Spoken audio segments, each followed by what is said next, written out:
Bonjour Sandrine Rousseau. Bonjour. Vous êtes députée écologiste de Paris. Vous étiez à l'Assemblée nationale hier, évidemment, pour écouter la déclaration de politique générale du Premier ministre.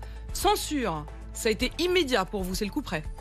Oui, parce qu'on attendait ce discours de politique générale, on attendait des annonces dans ce discours de politique générale et il n'y a rien eu, mais rien de rien. Et à un point qui pose question, parce que moi, j'avais l'impression d'avoir un discours de politique générale qui datait, ancien. Il y a rien de... Il n'y avait aucun cap politique. La seule chose qui a été un peu annoncée, c'est la proportionnelle et le cumul des mandats. Mais enfin, pardon, c'est quand même de la vieille politique, tout ça. Et il n'y a pas eu le mot climat. Enfin, si, il a dit une fois le mot climat pour le lier à l'immigration, alors que c'est quand même le défi majeur de notre humanité. Enfin, voilà, on n'en a pas... Donc, pour vous, il n'y a rien de rien. Ah, mais il n'y a rien de rien dans ce discours. Et même, je vais vous dire, je l'ai rouvrir... trouvé extrêmement mauvais. Voilà, je vais vous poser le mot. Mauvais. Ah, mais mauvais. Mauvais. Mauvais sur le fond, sur la forme, surtout. Incroyable.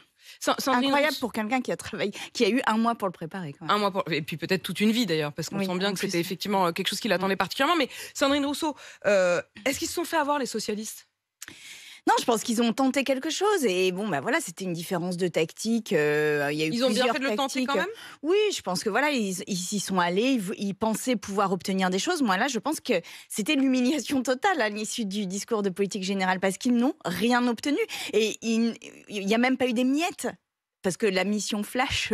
Bon, même le terme de mission flash, c'est ridicule. La mission flash, c'est pas ça le résultat. Le résultat, c'est l'idée d'avoir une vraie organisation avec les partenaires sociaux pour qu'ils se saisissent à nouveau. Oui.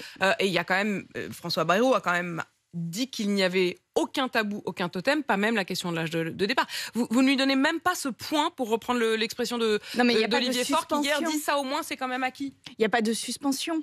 Il n'y a pas de vote à l'Assemblée. Il n'y a pas... donc c'est une mission flash. Mais même le terme mission flash, enfin ça va pas quoi. Il y a eu des semaines et des semaines. Non mais il y a eu des semaines. Vous arrêtez sur la mission flash qui n'est que. Non mais après par contre on doit être franc et honnête. Il y a deux choses. Vous ne retenez que la première partie qui n'est qu'un préalable en quelque sorte. La mission flash c'est pas l'objectif. La mission flash c'est l'idée de demander. En effet l'expression est un peu grotesque, mais c'est l'idée de demander à la Cour des comptes des chiffres précis pour que tout le monde parte d'une base avec laquelle une sorte de juge de paix, la Cour des comptes donne les chiffres et qu'ensuite les partenaires sociaux, CGT, CFDT et patronat s'en saisissent. La CGT a dit qu'elle irait au rendez-vous. Bien sûr, mais heureusement qu'ils iront au rendez-vous, ils travailleront très bien, mais nous demandions la suspension. Mais nous demandions la suspension, c'est quand même le minimum. Il y a eu des semaines et des semaines de retraite, ça a été la plus grande mobilisation depuis mai 68. C'est ce qui bloque toute la démocratie, on aurait pu avoir une suspension. Même, j'avais discuté avec le PS qui me disait que même une suspension de 6 mois, ils étaient prêts à accéder. Il n'y a même pas eu ça, il n'y a même pas 6 mois. Enfin, je veux dire, à quel moment on se moque comme ça des gens qui ont voté ?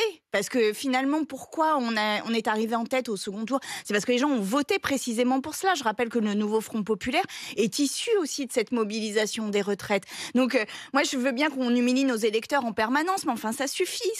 Moi, là, j'ai à la fois de l'inquiétude pour la situation, mais aussi une colère qui monte. Ça suffit de ne pas parler d'écologie, ça suffit de ne pas voir les véritables problèmes auxquels sont confrontés les Français. Il n'y a pas eu une annonce pour ceux qui n'arrivent pas à manger. Il n'y a pas eu une annonce pour ceux qui n'arrivent pas à se loger.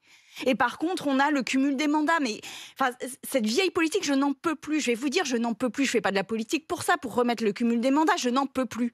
Je n'en peux plus qu'il y ait des gens qui depuis 40 ans qui sont dans la politique, qui nous fassent un discours de ce niveau-là, alors qu'on est dans une crise historique de la Ve République.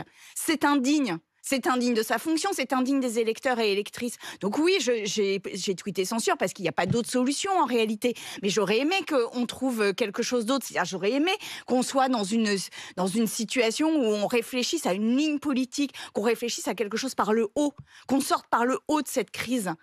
Quel est le cap politique de François Bayrou ? Vous l'avez entendu, vous, hier ? Il n'y en a pas un. Quelle solution, Sandrine Rousseau ? Non, j'entends parfaitement et c'est aussi ça la politique. Heureusement qu'il y a des moments où on s'indigne comme vous le faites, mais je vous pose quand même la question. Maintenant, on fait quoi ? Vous faites quoi ? Enfin, ben voilà, moi je vais poser. Vous n'allez pas censurer une fois, 2 fois, 10 fois en attendant quoi? C'est la situation de crise dans laquelle on est. C'est pour ça que moi j'avais proposé aussi. Bon, il y avait la pause de la réforme des retraites. Il y a une autre possibilité qui aurait consisté à recourir au référendum et d'avoir un vrai débat avec le peuple français sur les questions budgétaires. Sandrine Rousseau, vous dites il n'y a rien de rien. Vous êtes quasiment au bord des larmes. Mais quand on regarde, il devait y avoir 4 000 suppressions. Il devait y avoir 4 000 suppressions de postes de fonctionnaires.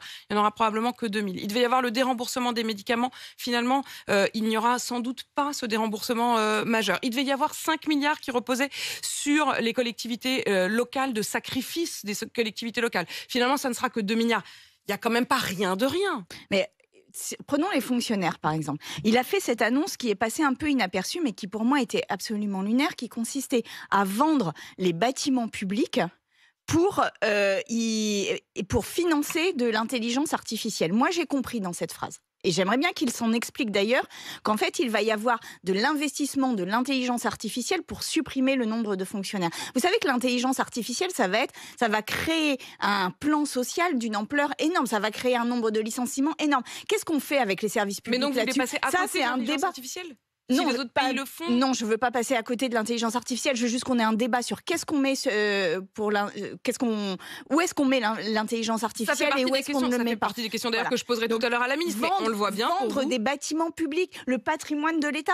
C'est ça la seule proposition qui a un peu été mise sur la table. Quand vous dites 2 milliards pour les collectivités locales, 2 milliards pour les collectivités territoriales, c'est quand même un effort conséquent. Surtout ça reste avec un effort la réforme. Très important, mais voilà. Effectivement, même s'il est moindre qu'avant. J'ai quand même une dernière question, Sandrine Rousseau. Vous avez vu que la natalité est en très forte baisse en France, 1,59 enfants par femme. Est-ce que vous estimez que c'est une bonne ou une mauvaise nouvelle ? La natalité n'est pas un objectif en soi. En fait, je vous demande juste si c'est une bonne ou une mauvaise nouvelle. Est-ce que, c'est ni une bonne ni une mauvaise nouvelle. Il faut plus d'enfants ? Ou est-ce qu'au contraire, en tant que même économiste, vous vous dites qu'il faut des enfants? Comment Qu'est-ce que vous choisissez entre ces deux réponses? C'est ni une bonne ni une mauvaise nouvelle. C'est le choix des femmes, c'est le choix des couples. Et je pense qu'il faut le respecter. Voilà, je pense qu'il n'y a pas une injonction à faire des enfants, comme il n'y a pas une injonction à ne pas en faire. Il faut respecter les choix individuels. Je pense que ce taux de natalité est révélateur d'une inquiétude sur l'avenir. Je partage cette inquiétude sur l'avenir, véritablement. Je pense qu'aujourd'hui, nous sommes 9 milliards d'individus sur la planète, que dans les années 70, nous étions 6, donc on a énormément augmenté le nombre d'individus sur la planète, et les démographes nous disaient qu'on pouvait atteindre 11 milliards, qu'à 11 milliards... C'est un chiffre qui est aujourd'hui remis en question. Alors oui, on est entre 10 et 11, mais je veux dire, c'est intenable. Donc voilà, il y a des choix individuels qui sont faits, je respecte ces choix. Il y a d'autres manières aussi de financer les retraites. Voilà. Merci beaucoup Sandrine Rousseau. Sandrine Rousseau, donc très en colère ce matin, députée écologiste de Paris.